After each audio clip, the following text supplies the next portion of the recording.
Hello, and welcome to Year of the Vampire. This week we watched From Dusk Till Dawn. Yeah, Avery, you're not usually up when we do these. This is another one that we've done late because we did this last night, but the audio was so freaking horrible, neither of us wanted to upload it. Yeah, so we're just doing it again. Yeah, because you said it couldn't be salvaged or anything. No, like it was clipping for some reason. But you couldn't have fixed how our voices sound muffled? No. Oh, that's too bad. Can't unmuffle it. Okay, well, I don't know. I'm not a mixed craftian, if you will. Mixed crafting. I'm not a mixed crafter. Plot. Plot starts out pretty basic, kind of more a crime thriller than anything. The Gecko brothers are just, they're brothers. They're criminals. They're going on a cross country crime spree. Excuse me. Oh my god. And they run into a family who they take hostage and have them bring them into Mexico to a bar whose name we're not going to mention. So Seth, the older brother, can meet up with a friend of his or associate of his, I guess. They didn't really seem like friends at the end of the movie. Who will actually let the brothers live in Mexico under the protection of like his criminal outfit, so they don't actually have to go back to the U.S. and be charged for their crimes. But when they get after they're hanging out in the bar, it turns out the bar is staffed by vampires, which is when the mood of the movie changes completely. And just all hell breaks loose. Yes. So, yeah, the first half does not feel like a vampire movie. Yeah, it's very crime drama-esque. And it turns into an action-y horror movie in like the middle part when you find out that it's vampires. And it is weirdly noticeable shift after the first 40 minutes, but it's not a bad thing. It's actually quite entertaining. Yeah, I know people, back in the 90s when it was released, I think people were kind of thrown off by the tonal shift of the movie because they weren't expecting it to be vampires. I mean, it was very intense crime-driven thing at first, and just it's acted like a crime drama, it's shot like a crime drama. But acting, speaking of, I thought the acting was great. Yeah, and there's a lot of big names in the movie, as people are aware. The brothers are played by frickin' George Clooney and Quentin Tarantino, but there's also other big name actors like Danny Trejo. Yeah, the father of the family, Jacob, is played by Harvey Keitel, who is a pretty well known actor. The main vampire lady was going to make Seth her slave or whatever she said. I think she said she was going to make him a slave was Selma Hayek. Yeah. Oh, there was also Cheech. His friend was played by Cheech. Oh yeah. And of course, the special effects in the movie were done by Tom Savini, who had a role in the movie because he just does roles in movies occasionally. He was really entertaining in this one. Yeah. So yeah, the acting was good. Yeah, it was convincing, as you would hope for a movie to be. But it did have its kind of campiness in parts, especially during the vampire It's scenes. a Robert Rodriguez movie. You have to expect there's going to be campiness. But it's not in a bad way. It's just crazy. Yeah, it goes off the rails pretty quickly. And that was kind of the charm to it. I mean, you've watched Machete.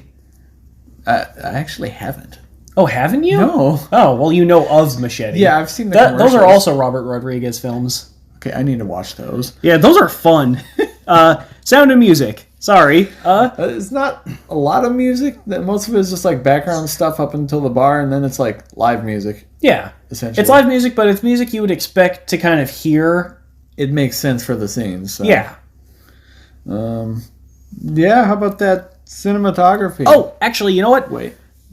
When the vampires also make the cool hissy vampire sounds, which is kind of different from other vampire sounds, I think because they're snake vampires. True.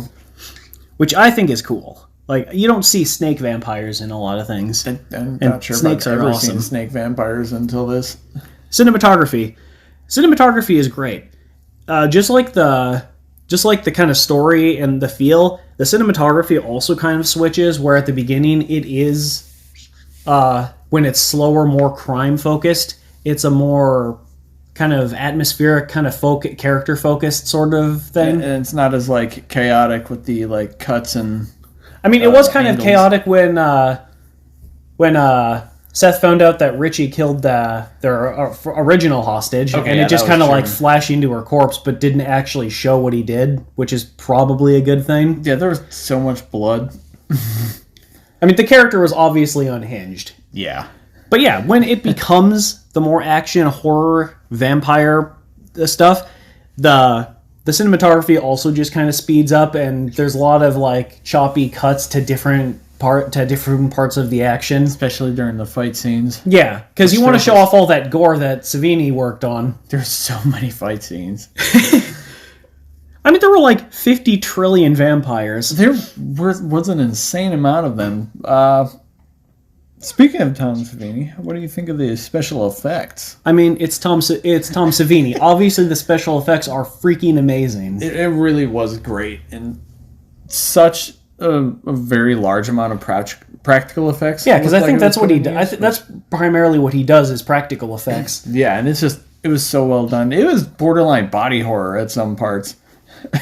Oh, yeah, the part where he's transforming like slowly was interesting. Yeah, those are. Or when he gets decapitated and his body just morphs into like, some kind of vampire dog for some reason. I'm not really sure why that happened, but that was freaking cool. Yeah, that was wild.